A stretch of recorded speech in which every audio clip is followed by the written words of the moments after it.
मेरे प्यारे देशवासियों, सबसे पहले मैं अपने जो जवान शहीद हुए हैं उनको अपने दिल से नमन करता हूं, उनको श्रद्धांजलि अर्पित करता हूं और उनके परिवारों के साथ संवेदना व्यक्त करता हूं।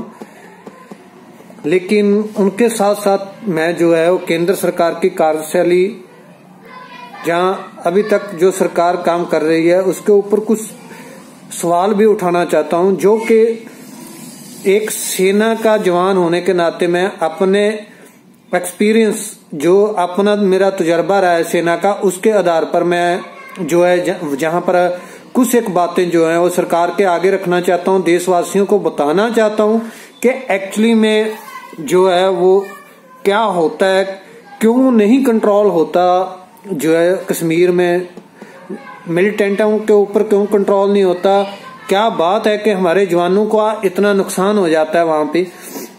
तो उसके लिए मैं सबसे पहले आपको बात बताना चाहूंगा कि आज भी जो न्यूज चैनल पे यही बात चल रही थी, सभी चैनल जो हैं वो बोलने की कोशिश करते हैं लेकिन उसकी गहराई तक नहीं जाते, सिर्फ यही बात बोलते रहे आज पूरा दिन चैनल कि आईबी की नाकामी है, इंटेलिजेंस ब्यूरो की नाकामी है ये हमला जो हुआ।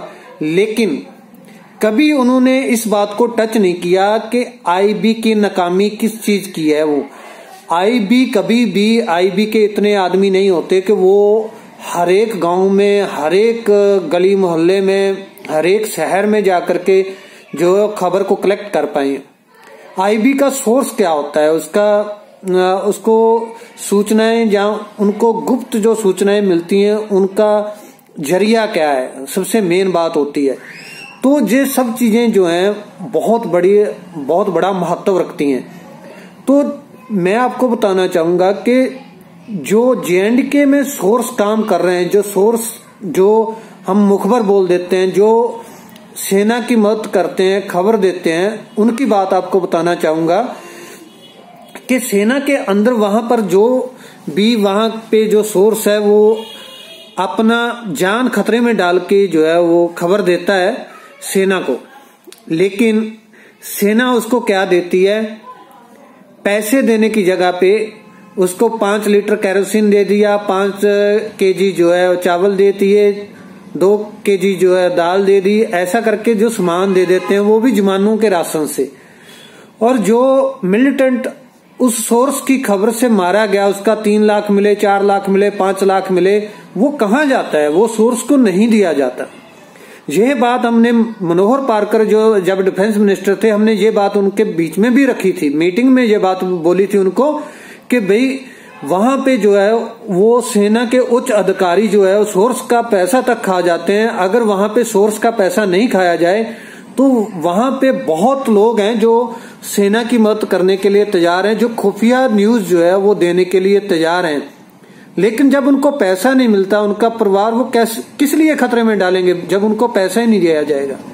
उनके पूरे परिवारों को मार दिया जाता है जब पता चलता है कि इसने जो है खबर दी है, ये सेना को इसने मुखबरी किया था तो हमारे आदमी मारे गए थे। तो क्या होता है कि वो पूरा उनका परिवार को मार देते हैं, उनके भाई बहन माँ बाप सबको मार देते हैं। तो क्यों भाई खतरे में डालेगा कोई, जब जिसको पैसा भी नहीं देना है और उससे खबर भी लेनी है। तो ऐसा तो कोई बेवकूफ आपको मिलेगा नहीं। अगर खबर लेनी है तो पैसा फेंकना पड़ेगा, लेकिन पैसा सरकार की तरफ से तो जाता है लेकिन ग्राउंड पे नहीं जाता। आप देखोगे वहां पे कुछ एक यूनिटें होती हैं जो बहुत सारे मिलिटेंट को मार लेती हैं और कुछ एक यूनिटें ऐसी होती हैं जो खाली हाथ रहती हैं। उसकी वजह यही है, एरिया एक है लेकिन जो सोर्स को पैसा दे देता है उसको न्यूज मिल जाती है कि वो इस गांव में, इस एरिया में बैठे हुए हैं, वहां पे कॉर्डन करके उनको जो है वहां पे मार लिया जाता है मिलिटेंटों को। करेक्ट खबर होती है तो, लेकिन जिस यूनिट ने पैसा नहीं देती वो जंगलों की तरफ जाती रहती है। जंगल में हाइट में कभी मिलिटेंट आमना सामना हो जाए, वो हाइट में पहले बैठे होते हैं छिप के, वो आगे से ब्रेस्ट मारते हैं, हमारे जवानों का नुकसान हो जाता है और वो भाग जाते हैं। अभी आगे खबर कि जो अभी CRPF के जवान जो शहीद हुए हैं तो उसमें इंटेलिजेंस ब्यूरो की नाकामी है, इसमें कोई डाउट नहीं है। जैसा कि बता रहे हैं कि तकरीबन 150 से 200 केजी की आईडी बनाई गई है अगर आईडी बनाई गई है तो इसका मतलब लोकल बनाई गई है। 150-200 केजी की आईडी जो है वो पाकिस्तान से इतना बारूद नहीं लेके आया जा सकता। और अगर लोकल में वहां पे बनाई गई है तो उसके लिए जो मटेरियल उसमें डलता है वो बहुत दिन से इकट्ठा कर रहे होंगे, एक दिन में आईडी नहीं बन सकती। कम से कम भी अगर उन्होंने कोशिश किया होगा तो 15 दिन लगाए होंगे।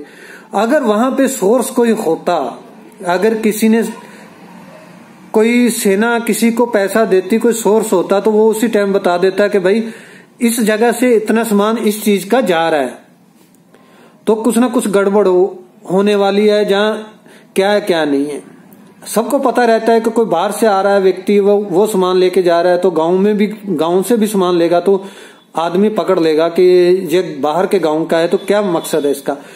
तो लेकिन फिर भी इतना बड़ा जो मामला हो जाना, गाड़ी में बारूद रखना, ये एक दिन का काम नहीं है। आईबी की नाकामी है, और आईबी की नाकामी इसीलिए है क्योंकि सोर्सों को पैसा नहीं दिया जाता।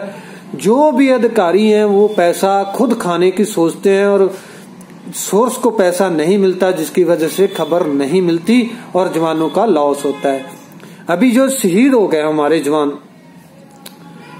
जिन्होंने इस देश के लिए अपनी जान न्यौछावर कर दी, उनके लिए क्या होगा।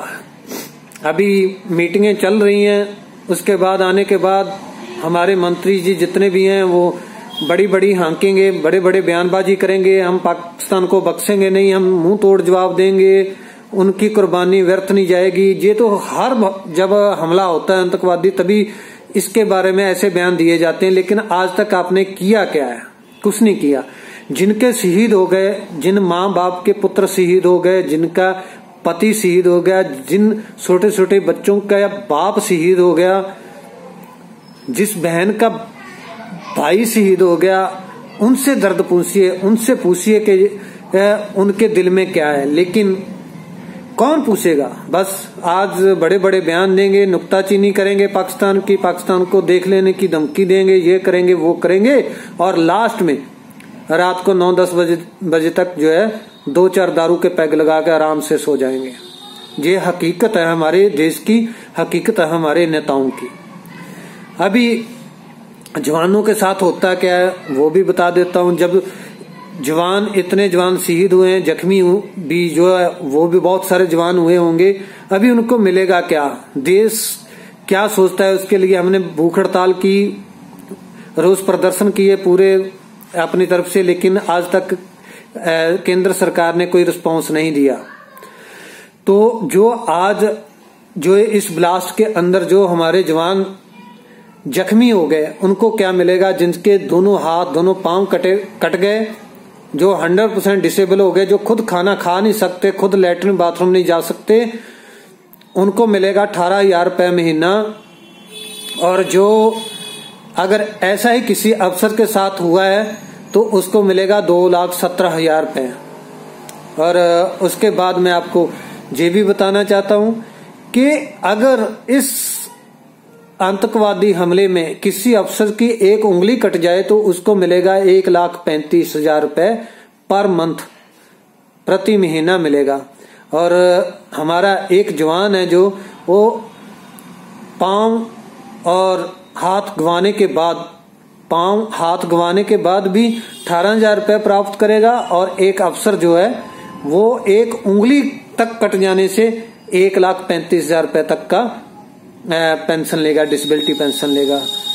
तो जो जवानों की बात बोल रहे हैं, जो मेरे नेता, जो राजनीतिक पार्टियां हैं, जो मीडिया अब तरह तरह के सवाल कर रहा है, तो मैं उनसे भी ये बात बोलना चाहूंगा कि आप इस मुद्दे को क्यों नहीं उठाते कि भाई ये जो जवान जख्मी हुए हैं वो किस लिए हुए हैं? जो शहीद हो गए वो तो देश के ऊपर शहीद हो गए, लेकिन जो जवान जख्मी हुए हैं वो भी देश के लिए हुए हैं। क्या उनका बॉडी का वैल्यू कम है? जब उनको जो है खाने की जरूरत नहीं, ओनली उच्च अधिकारियों को कोई खाने की जरूरत पड़ती है, जहां उनको सोना चांदी खाना होता है, इसलिए उनको इतना ज्यादा डिसेबिलिटी पेंशन दी जाती है। आप विश्वास नहीं करोगे, अगर पीस एरिया के अंदर, मान लो दिल्ली के अंदर, एक अफसर जो है वो दफ्तर के अंदर स्लिप होकर के उसकी टांग टूट जाए तो उसको कम से कम जो है वो 35,000 रुपया डिसेबिलिटी पेंशन मिलती है। लेकिन जो जवान लड़ाई लड़ते हुए जब आतंकवादियों के साथ यहाँ पे जैसे अभी हुआ है, तो इसमें जो है वो लड़ते हुए टांगे और हाथ कटवाने वाले आदमी जवान जो है उसको मिलेगा 18,000, और जो एक दिल्ली में बैठा अफसर है जो पैर स्लिप होकर के टांग तड़वा लेता है उसको मिलेगा कम से कम बोल रहा हूँ 35,000 रुपये प्रति महीना। तो क्या ये हमारी सरकार, हमारे देशवासी इसके ऊपर कोई जवाब देंगे कि क्या हमारे जवान की वैल्यू कम है? पूरी दुनिया में डिसेबिलिटी पेंशन एक बराबर दी जाती है, लेकिन इंडिया में जो है वो इतना ज्यादा भेदभाव किया जाता है हमारे जवानों के साथ। तो मैं यहाँ पे ये नहीं बोल रहा हम अपनी मांग नहीं रख रहे, लेकिन जो सच्चाई है वो देशवासियों को बतानी बहुत जरूरी है। सो मैं अपनी तरफ से सिर्फ आपको सच्चाई बता रहा हूं कि जवानों के साथ क्या होता है। जो जवान शहीद हो गए वो तो शहीद हो गए, जो जख्मी हो गए उनकी क्या दुर्दशा होने वाली है उसका भी बयान करना बहुत जरूरी है, क्योंकि मीडिया में अभी 2-4 दिन के बाद ये मामला भी ठंडा हो जाएगा जैसे कि हमेशा होता रहा है। तो इसके बारे में देशवासियों को सोचना है, जो बड़ी बड़ी हाँकते हैं उनको इसके ऊपर जवाब देना है।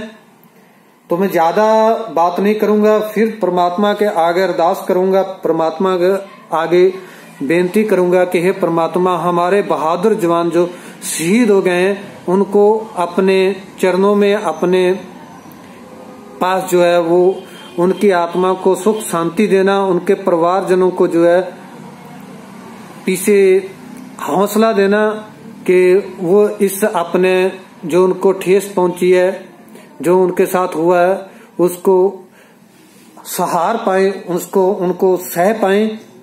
तो मैं अपने तरफ से फिर अपने शहीद जवानों को नमन करता हूं। जय हिंद, जय जवान, जय भारत। सबका चैनल में आप सबका तहे दिल से स्वागत है। आप हमारे चैनल को सब्सक्राइब बटन दबाकर सब्सक्राइब कर सकते हैं। नोटिफिकेशन घंटी दबाने से आपको हर नए वीडियो की जानकारी YouTube ऐप पर तुरंत मिल जाएगी। पूर्व सैनिकों से संबंधित सही जानकारी प्राप्त करिए। YouTube के ऐप पर घंटी दबाइए और हमारे नए निराले वीडियोस का आनंद उठाइए।